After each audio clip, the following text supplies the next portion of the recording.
నమస్కారం. మూడో శ్రావణ శుక్రవారంలోకి వచ్చాం. మొన్న వరలక్ష్మి వ్రతం శ్రద్ధగా చేసుకుని ఉంటారు అందరూ. వరలక్ష్మి వ్రతం నాడు ఆ వ్రతం చేసుకోలేని వాళ్ళు తర్వాత వారాల్లో కూడా చేసుకోవచ్చని ఒక మనకు అమెండ్మెంట్ ఉంది. కాబట్టి ఎవరెవరు వరలక్ష్మి వ్రతం చేసుకుంటున్నారో వాళ్ళందరూ శ్రద్ధాభక్తులతోటి చేసుకుంటారని, అమ్మవారి ఆశీస్సులు వారికి తప్పక లభిస్తాయని భావిస్తాను. అయితే మూడో శుక్రవారం మనం విద్యాలక్ష్మీదేవి కథ గురించి చెప్పుకుందామండి. అయితే ఇది శ్రద్ధగా ఉండవలసిన మాసం అని చెప్పాం కదా, ఇంకొక వారం ఉంటే చాలు అని అనిపిస్తూ ఉంటుంది. ఒక వారం కాదండి, 2 వారాలు ఉండాలి, జ్ఞాపకం పెట్టుకోండి. దేవదత్తుడని ఒక బ్రాహ్మణుడు ఉండేవాడు. అయితే ఈయనకి చాలా కాలం సంతానం లేదట. సంతానం లేకపోయేసరికి ఆయన ఒక పుత్రకామేష్టి లాంటి ఒక యాగం చేయదలుచుకున్నాడు. ఆయన యజ్ఞ దీక్షలో ఉన్నాడు. ఆ దీక్షలో ఉన్నప్పుడు గోఖిలుడనే ఒక బ్రాహ్మణుని తనకి ఉద్గాతగా పెట్టుకున్నాడు. మంత్రం పఠించేవాళ్ళు అన్నమాట. ఉద్గాత అంటే ఆ స్వరంతో చెప్పేవాడు. అయితే ఈ గోఖిలుడికి కొద్దిగా కంఠంలో ఏదో సమస్య ఉంది, చిన్న ఆయాసం, శ్వాస సంబంధమైన సమస్య ఏదో ఉంది. ఆ మంత్రం చెప్పేటప్పుడు కొద్దిగా అక్షరాలు కొంచెం తేడా వచ్చి వాయిస్ మారిపోయి అలా పైకి కిందకి అవుతుంది. ఉదాత్తానుదాత్వాల్లో తేడా వస్తుందన్నమాట. వచ్చేసరికల్లా ఈయన ఏం చేశాడు, దేవదత్తుడు కసురుకున్నాడు ఉద్గాతని. అదేమిటి అలా అంటున్నావు అన్నాడు. అనేసరికల్లా గోఖిలుడికి చాలా కోపం వచ్చింది. నువ్వు యజ్ఞదీక్షలో ఉన్నవాడివి ఉద్గాతని కసురుకుంటావా? స్వరం బాగుండలేదు, మళ్ళీ చేయమనాలి. లేదా దాన్ని వదిలిపెట్టి లెక్కకి తర్వాత దాని తర్వాత మంత్రాన్ని లెక్క తీసుకోవాలి. అలా కాకుండా నువ్వు నన్ను కసురుకున్నావు కాబట్టి నువ్వు ఏ సంతానం కోసం నువ్వు ఈ యజ్ఞం చేయబోతున్నావో ఆ సంతానం విద్యాహీనుడిగా తెలివి తక్కువవాడిగా పుడతాడు పొమ్మని శపించాడట. కోపం వచ్చిందనమాట.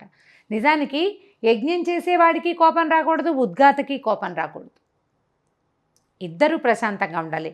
ఏదైనా పూజ అవి చేసేటప్పుడు మనం ప్రశాంతంగా ఉండాలని, ఇతరులని కసురుకోవడం, సరిగ్గా పెట్టలేదని, నువ్వు ఇలా పెట్టావు నేనైతే బాగా పెట్టేదాన్ని, అలాంటి మాటలు మాట్లాడకూడదు. అవన్నీ కూడా మన పూజ మీద దాని ప్రభావాన్ని చూపిస్తాయి. ఈ దేవదత్తుడు చేసిన ఈ పొరపాటు పాపం ఆ తర్వాత కాలంలో చాలా కాలం తర్వాత ఆయనకి సంతానం కలిగింది. అయితే ఈ పిల్లవాడు మగ పిల్లవాడు పుడితే అతనికి ఉతధ్యుడు అని పేరు పెట్టుకున్నారు. కానీ ఉతధ్యుడు మూర్ఖుడు, అతనికి చదువే రాలేదు. తండ్రి సర్వశాస్త్ర పారంగతుడైన గురువు అయితే పిల్లవాడు పండిత పుత్రుడు పాపం, వాడికి ఏమీ రాదు.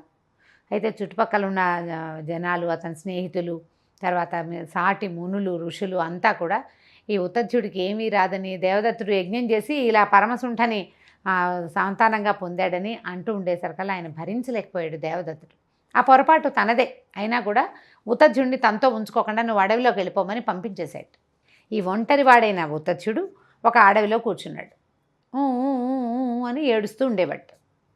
పాపం మతిలేని పిల్లవాడు కదా, ఏడుస్తూ ఉండేవాడు. అయితే ఆ దారిన ఒకనాడు దేవర్షి అయిన నారద మహర్షి వచ్చారనమాట. వచ్చినప్పుడు నాయన ఎందుకురా నా ఏడుస్తున్నావు అంటే, నేనేం చేయను, నాకేమీ రాదు, మా ఇంట్లో అంతా సామగానం అవి జరుగుతూ ఉంటాయి, అంతా మా నాన్న యజ్ఞం చేస్తారు, నాకు అవి ఇవి ఏవీ రావు, సామము లేదు యజ్ఞము లేదు, రెండూ రావు నాకు అని చెప్పేసరికల్లా ఆయన చాలా జాలిపడ్డాడు. జాలిపడి వీడి తాలూకు కర్మశేషం ఎంత ఉంది అని ఆలోచించి, సరే తండ్రి చేసిన పొరపాటు వల్ల వీడికి ఇది వచ్చింది, వీడి కర్మానుభవం కూడా దీనికి తోడైందని, నాయన ఈ ఊ అని ఏడవకురా, ఏ ఏ ఏ అని ఏడవరా అని చెప్పేట. ఏ ఏ ఏ అని ఏడువు, ఆ ఏడుపు వచ్చినప్పుడల్లా ఏ ఏ అనాలి నువ్వు అనేసరికల్లా పిల్లాడు ఎవరు తోడలేరు కదా అతనికి, ఏ ఏ ఏ ఏ అని అనుకుంటూ ఉండేవాడు.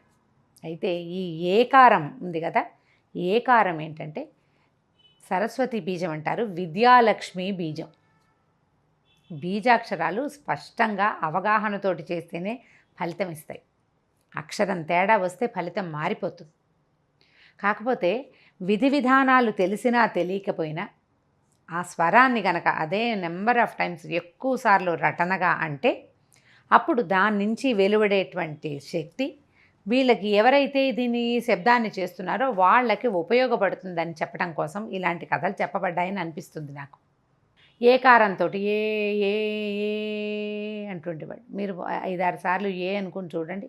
ఆ ఏ అంట మొదలుపెట్టాక ఒంట్లోంచి వెన్నెముకలోంచి ఒక గీత లాగినట్టుగా, తీగ లాగినట్టుగా అనిపిస్తుంది మనకి. జ్ఞానం వృద్ధి అవుతుంది. ఈ ఉతధ్యుడు అలాగే ఉండిపోయాడు. క్రమంగా అతను ధ్యానంగా చేయటం, ఏకారమే తన తాలూకు ధ్యాన బీజాక్షరంగా పెట్టుకున్నాడు అతను. అట్లా కూర్చుని ధ్యానం చేసుకునేవాడు.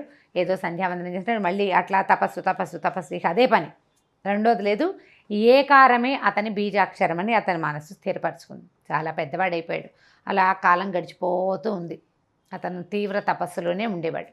అయితే ఒకనాడు ఏమైందంటే, ఒక లేడి పిల్ల ఒకటి ఒక వేటగాడి నుంచి తప్పించుకుని ఈయనున్న ఆశ్రమం దగ్గరికి వచ్చింది. ఉత్తచ్యుడు ఉన్న ఆశ్రమానికి. ఆశ్రమంలోకి వెళ్ళిపోయేసరికల్లా వేటగాడు వచ్చాడు. వచ్చి ఇటు ఒక లేడి వెళ్ళింది చూసావా నువ్వు స్వామి అని అడిగాడు. ఈయన సంకటంలో పడ్డాడు. ఆయనకి మాటలు ఏం పెద్దగా సమాధానం చెప్పడం రాదు. కానీ ఆయన ఒక శ్లోకం చెప్పాడు ఇతనికి, ఈ వేటగాడికి. ఏమిటంటే, ఏది చూసిందో అది చెప్పలేదు, ఏది చెప్తుందో అది చూడలేదు. సంస్కృత శ్లోకం ఉందండి, నేను చెప్పటం లేదు అది.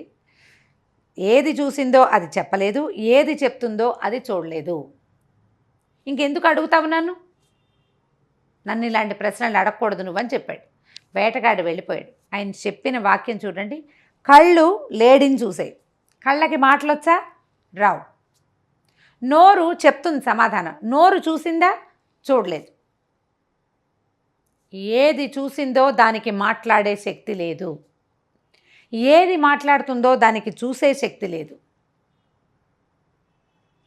ఈ వాక్యాలు చెప్పిన తర్వాత ఆయనకే ఆశ్చర్యం వేసింది. ఏమిటి నేను ఇది ఎలా మాట్లాడాను అని.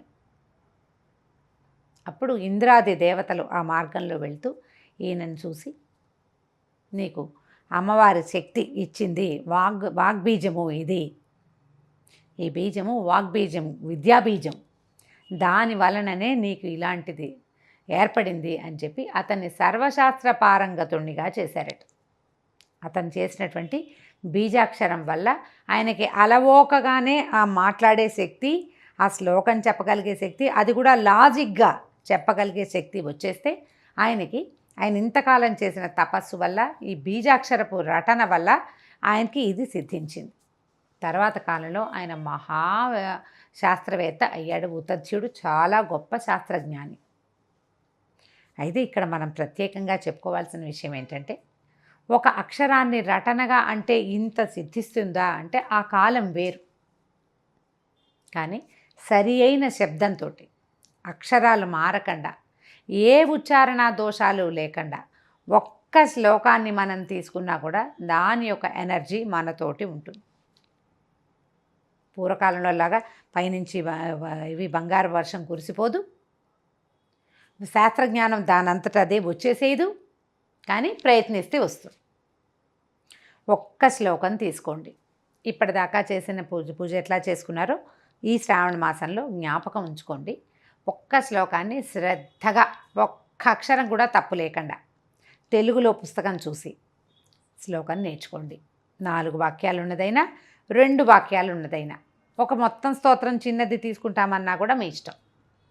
దాన్ని ముందు ఎవరి దగ్గరైనా కరెక్షన్ చేయించుకోండి, నేను సరిగ్గా చెప్తున్నానా లేదా అని. అది మీరు నేర్చుకుని మన ఇంట్లో చిన్నపిల్లలు ఉంటే పిల్లలకి నేర్పించండి. ఇట్లా మంచి శక్తివంతమైన అక్షరాలని స్పష్టంగా పదే పదే అనటం వల్ల వాటి నుంచి శక్తి ఉద్భవిస్తుంది. మామూలు అక్షరాలన్నిటికీ కూడా దేని శక్తి దానికే ఉంటుంది. ఇప్పుడు నేనున్నాను, రా అని పిలిచాను అనుకోండి, అవతల వాళ్ళు ఎందుకు వస్తారు? ఈ రాకి ఒక శక్తి ఉండటం వల్ల కాదు, రమ్మన్న ఒక భావన ఉంది. అదే కాకుండా ఈ రా అనడంలోనే ఉన్న శక్తి. అంటే నువ్వు నా వద్దకి నిన్ను నా దగ్గరికి రప్పించుకునేటువంటి శక్తి ఉంది అందులో. ప్రతి అక్షరానికి శక్తి ఉంటుందండి. బీజాక్షరాలకి ఇతోధికమైన శక్తి ఉంటుంది. సంస్కృత శ్లోకాలు ఏవైనా స్తోత్రంలో ఉన్న శ్లోకాల్లో నిక్షిప్తం చేసి ఉంచుతారు మహర్షులు మన కోసం. మనం అదృష్టవంతులం ఆ విషయంలో. భారతీయులంత అదృష్టవంతులు ఇంకెవరూ లేరు. మనకి మహర్షులు ఉన్నారు మన ముందు. వాళ్ళు చేసినటువంటి ఒక మంచి శ్లోకాన్ని తీసుకుని పదే పిల్లలకి రోజు చేయటం కనుక నేర్పిస్తే వాళ్ళకి జ్ఞాన వృద్ధి పెరుగుతుంది, చదువు చక్కగా వస్తుంది. ఏదైనా ఉద్యోగంలో ప్రవేశిస్తే ఆ ఉద్యోగాన్ని చక్కగా చేయగలుగుతారు శ్రద్ధగా. ఈ మంత్ర జపం ఇలాంటి శ్లోకాలు వాటిని పదే చేయటం వల్ల ఈ విద్యాబీజం కనుక యాక్టివేట్ అయితే వాళ్ళకి చక్కగా చదువు వస్తుంది. మనకు కూడా చేసే పని ఎందు సరి అయిన బుద్ధి కుదిరి చక్కగా వంట చేస్తే బాగా వంట కుదురుతుంది. ఏదో పని చేస్తాం, ఆ పని సజావుగా అవుతుంది. వర్క్ చేస్తాం, అది బాగా వస్తుంది. ఓ టైపింగ్ చేస్తాం, అది సరిగ్గా వస్తుంది. వీటన్నిటికీ కావాల్సింది శ్రద్ధ ఒకటైతే కొంత దైవ సహాయాన్ని కూడా తీసుకోవచ్చు మనం. ఇట్లా ఏదైనా ఒక మంచి శ్లోకాన్ని ఈ సందర్భంగా నేర్చుకోండి. పిల్లలకి నేర్పించండి. వచ్చే సంవత్సరానికి అది నిద్రలో లేపినా చెప్పగలిగేలాగా ఉండాలి అబ్బాయి కానీ అమ్మాయి కానీ. రోజు చేయాలి. శ్రద్ధని చెప్పుకుంటున్నాం కదా, ప్రతిరోజు చేయాలి. నిత్యం స్నానం చేయగానే దేవుడి దగ్గర నిలబడి ఈ శ్లోకం చెప్పడం ప్రాక్టీస్ చేయించాలి.